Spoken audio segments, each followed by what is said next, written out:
Hai semuanya, sawadee-krap. Semoga kabar kalian selalu baik dan juga sehat. Selamat datang di segmen analisa. Kembali kita update mengenai kasus Teng Monida. Di video kali ini kita akan bahas adalah komentar dari Letnan Kolonel Dr. Krisanapong yang menyampaikan sejumlah argumennya terkait berbagai komentar dari pakar kriminolog di Bangkok mengenai 48 jam pertama setelah tenggelamnya Teng Monida ditemukan ada perilaku-perilaku yang tidak pada umumnya pada manusia kepada kelima saksi orang yang bersama Teng Monida malam hari itu. Job, Por, Robert, Gatik, dan juga Sen.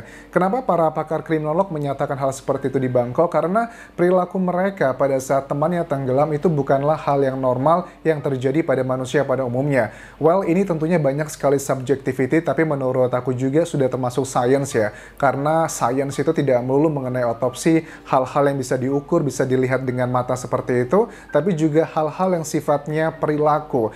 Disebutnya kayak forensik psikolog seperti itu. Karena forensik itu sekarang banyak sekali cabangnya, bahkan untuk bahasa, linguistik forensik pun juga sudah ada. Oke, ini lebih ke pembahasan mengenai pakar kriminolog di Bangkok dan juga perilaku yang aneh di kelima saksi tersebut.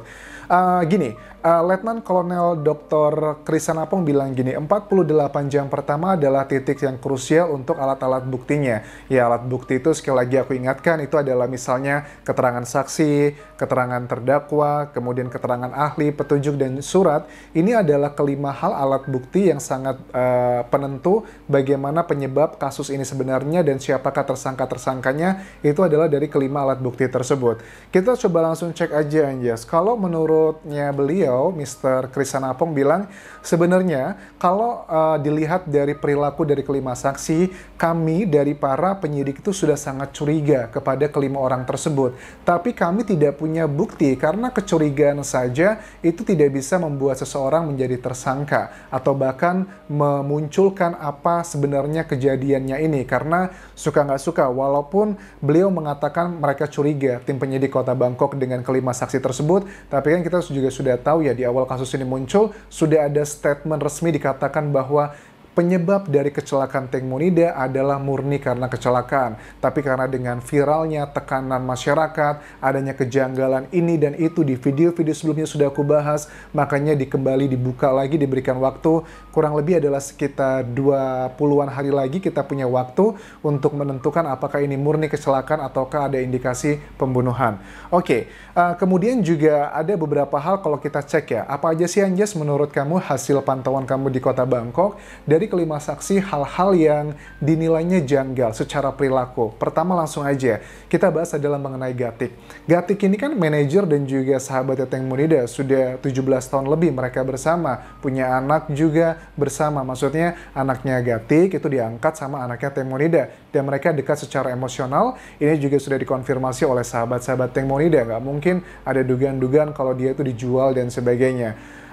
Bagaimana mungkin Gatik pada saat malam kejadian itu bisa langsung pulang ke rumah setelah beberapa isu ya, tapi pada saat dia mau melaporkan ke polisi tentang tenggelamnya Tengmo, dia menghubungi pengacara terlebih dulu. Ini adalah suatu hal yang aneh begitu, makanya pada saat saksi sudah ada pengacara kan di sampingnya selalu ditemani dengan pengacara ya, makanya agak sedikit sulit untuk dilakukan penyidikan atau juga interogasi yang lebih maksimal.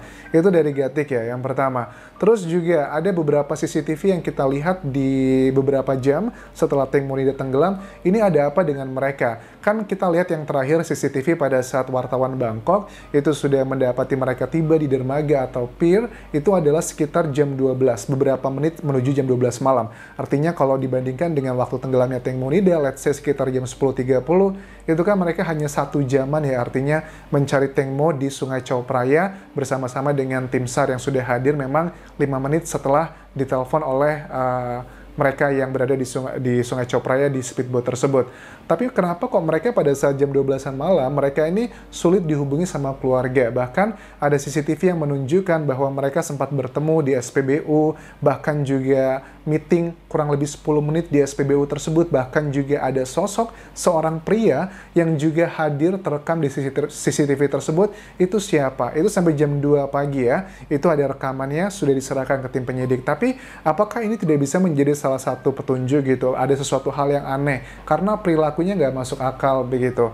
Terus juga pada saat si Gatik kan dijemput oleh si Bo ya. Bo itu adalah penyanyi di Thailand dan juga sahabat Teng Monida dan juga merupakan salah satu saksi di kasus ini. Bo juga mengatakan bahwa apa yang dikatakan Gatik pada saat dia menjemput Gatik ya di Pier Sungai Chopraya itu, dia mengatakan perbedaan keterangan kronologi nih yang disampaikan penyidik dan juga disampaikan ke dia. Apakah ini bukan perilaku yang aneh begitu? Mungkin orang bilang gini, Anjas wajar aja, mungkin Gatik itu lagi stres banget dini hari itu, makanya dia menyampaikan hal yang nggak sesuai. Kayaknya agak kecil kemungkinan untuk kasus sebesar ini orang bisa lupa sesuatu hal. Karena bagi aku ya, kalau orang itu jujur, dia nggak perlu mengingat-ingat apa yang telah dikatakan. Ya mengalir begitu aja. Ada indikasi kebohongan kalau orang itu mengatakan kemarin A, sekarang B, besok C, besok D. Kalau hanya sekedar lupa, menurut aku it doesn't make sense. Kalau orang itu jujur, nggak perlu diingat-ingat apa yang dikatakan telah lampau, karena itu adalah kejujuran. Terus juga saksi yang lainnya, misalkan Robert dan juga Por. Robert dan juga Por ini memang sudah dijadikan di-charge ya, dituntut sebagai atas pasal kelalaian. Tapi kenapa kok yang dituntut hanya 2 orang itu saja dengan pasal kelalaian? Bagaimana dengan ketiga orang lainnya? Kok tidak ada tuntutan ke mereka begitu? Kita bahas adalah mengenai si Robert ya. Robert kan ngakunya dia memang penyebab sebagai Teng Monida jatuh karena mau kencing itu. Terus kok tiba-tiba ada rekaman yang menunjukkan bahwa dia seperti mahir sekali mengendarai speedboat, padahal pengakuan dia nggak mahir gitu. Ini kan ada indikasi kebohongan gitu, apa yang dikatakan itu nggak linear dengan fakta-fakta di CCTV. Terus juga secara logika, kenapa mereka mau memberikan uang tuntutan dari Ibunda Teng Monida, Ibu Panida, sebesar 30 juta baht, which is sekitar 13 miliar rupiah, kalau mereka ngerasa memang mereka bersalah, memang mereka lalai, ya sudah kan mereka juga kemungkinan besar akan dipenjara atas pasal kelalaian. Kenapa juga harus ngasih uang lagi 30 juta baht? It doesn't make sense. Masa udah jatuh mau tertimpa tangga pula? Apa ini ada sebuah indikasi bahwa mereka tuh sedang melindungi sesuatu hal yang jauh lebih besar di balik ini semua? Maksudnya ya mereka sudah kemungkinan besar akan dipenjara atas nama pasal kelalaian. Tapi kok juga mau mengeluarkan uang 30 juta baht, apakah ada sesuatu hal yang nilainya jauh lebih tinggi dari 30 juta baht karena menyelamatkan oknum? Mungkin aja ada dugaan ada VVIP, very very important person, yang diduga adalah orang yang berada di pemerintahan Thailand. Karena ya isu yang kalian sudah tahu lah, makanya juga ada banyak politisi yang ikut campur dalam urusan ini terlepas apapun tujuan mereka. Tapi kalau secara kasus sih baik ya menurut aku ya, karena apapun tujuan mereka, misalkan pansos ingin menjatuhkan seseorang, tapi efeknya adalah ya banyak orang mencari bukti-bukti untuk mencari tahu apa kejadian sebenarnya terlepas apa niat dari mereka. Terus juga pengecekan alkohol sama ya, Dr. Pontip juga mengkritisi dari penyidik Kota Bangkok. Kenapa kelima orang tersebut, saksi tersebut, tidak langsung dilakukan pengecekan alkoholnya, urinnya itu bisa ya. Karena aku baru tahunya, baru beberapa hari setelah kejadian, baru dicek urinnya, ya jelaslah sudah hilang semuanya. Tapi mereka menolak untuk dicek mengenai darah dan juga rambutnya. Ini sudah aku bahas di video sebelumnya ya. Terus juga, komite ini setuju untuk menggunakan lie detector test. Kenapa ini baru muncul di sebulan setelah kejadian? Bukankah aku bahas di video mengenai lie detector test, teman-teman kalian bisa cek juga apa itu dan bagaimana isunya dan manfaatnya apa aja. Kenapa komite baru sekarang mengatakan hal ini lagi? Bukankah di akhir Februari 2022, tim penyidik itu sudah menyatakan di media massa, oke, kemungkinan besar kita akan menggunakan tes kebohongan karena keterangan dari kelima saksi itu banyak yang saling berbenturan. Jadi teman-teman, pada saat tim penyidik Kota Bangkok melakukan pemeriksaan BAP, berita acara pemeriksaan, BAP itu adalah kayak verbatim, tulisan dari setiap saksi itu diketik. Apa yang dikatakan, setelah oke baru ditandatangani oleh setiap saksi. Dan mereka pada saat dilakukan BAP itu terpisah ya, nggak satu sama dengan saksi-saksi lainnya. Tapi memang sudah didampingi dengan pengacaranya masing-masing. Ini menurut aku juga unik. Memang beberapa kali sudah dilakukan pemeriksaan, tapi menurut aku kalau pemeriksaannya sudah didampingi sama pengacara, agak sulit ya reliability-nya, validity-nya, karena mungkin mereka sudah rehearsal dulu ya, apa yang harus dikatakan, apa yang tidak harus dikatakan, dan menurut aku ini adalah sesuatu hal yang tidak sekedar hanya kecelakaan biasa.